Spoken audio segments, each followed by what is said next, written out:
Cours d'histoire, un vendredi matin, des militaires prenaient d'assaut les locaux de la télévision nationale et autres lieux stratégiques de la capitale. Toute la journée, rien ne présageait encore un coup d'État. Et dans la soirée, les choses se sont accélérées avec la déclaration lue sur le plateau du journal télévisé pour annoncer la dissolution du gouvernement et des institutions de la République. Ce soir-là, les hommes en treillis ont du même coup instauré un couvre-feu allant de 21h à 5h du matin. Les nouveaux hommes forts se disent trahis par leur leader, le lieutenant-colonel Paul-Henri Sandaogo Damiba. Dès lors, c'est la naissance du MPSR 2 avec un nouveau leader, le capitaine Ibrahim Traoré. Retour sur les faits avec Hadi Sandamba. 30 septembre 2022 au petit matin.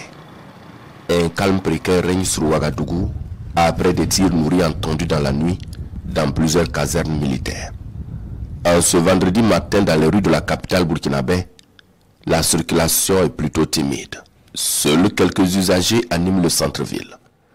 Aux alentours de l'état-major des forces armées nationales, tout comme la primature, le trésor public et la télévision nationale, le périmètre est sous haute surveillance. Des militaires patrouillent à bord de pick-up et des blindés.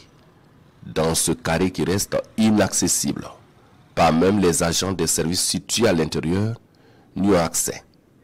Le grand marché reste fermé. Les banques et autres sont hors service.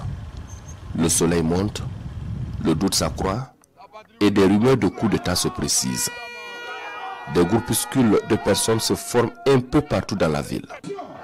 À la place de la nation, à l'appel d'organisation de la société civile, des populations sortent pour réclamer la rupture du silence sur la situation.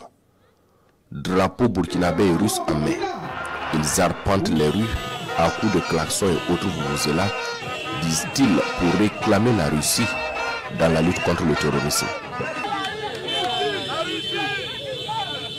Devant la télévision nationale, objet de convoitise de tout pouvoir naissant, des manifestants fondent le pieu de grue. Mais à cette heure de la journée, rien ne présageait encore un coup d'État. Pour l'heure, c'est le doute, mais de plus en plus, des voix se lèvent dans la foule pour demander à l'armée de prendre à nouveau ses responsabilités. Tout à coup, le mot est lâché.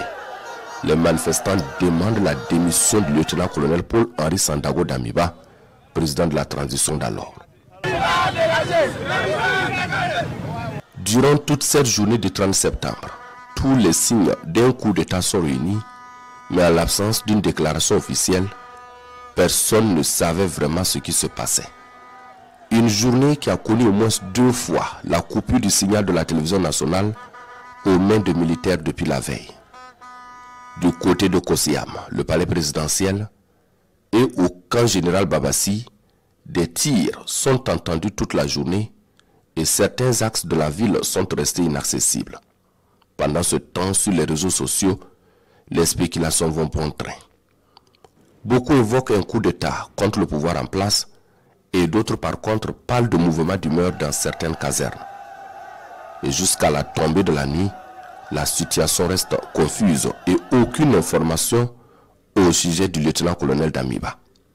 Un peu après 20h, un groupe de militaires annonce la destitution du lieutenant-colonel Paul-Henri Sandaogo Damiba de sa fonction de président du FASO et du MPSR, la dissolution du gouvernement, de l'Assemblée législative de transition, de la charte de la transition, la suspension de la Constitution, des activités des partis politiques et des organisations de la société civile, la fermeture des frontières terrestres et aériennes et l'instauration d'un couvre-feu de 21h à 5h du matin jusqu'à nouvel ordre. Le nouvel homme fort, le voici, le capitaine Ibrahim Traoré.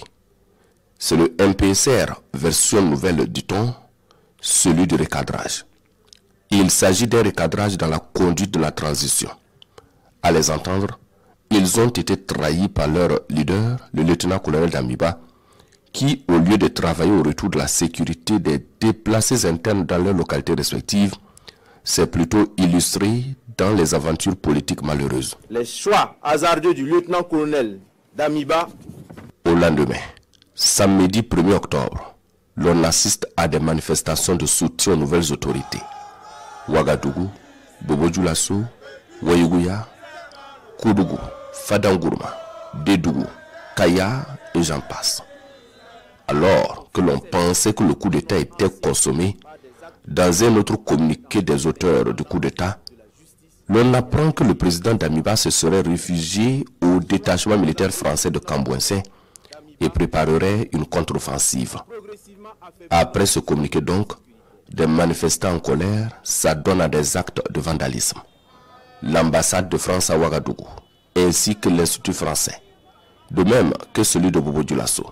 La journée du dimanche 2 octobre, jour 3 des hostilités, sous la médiation des leaders coutumiers religieux, Paul-Henri Sandaogo Damiba accepte officiellement de renoncer au pouvoir et dépose sur la table 7 conditions dont le respect de son intégrité physique, celui de ses collaborateurs directs et la garantie de ses droits.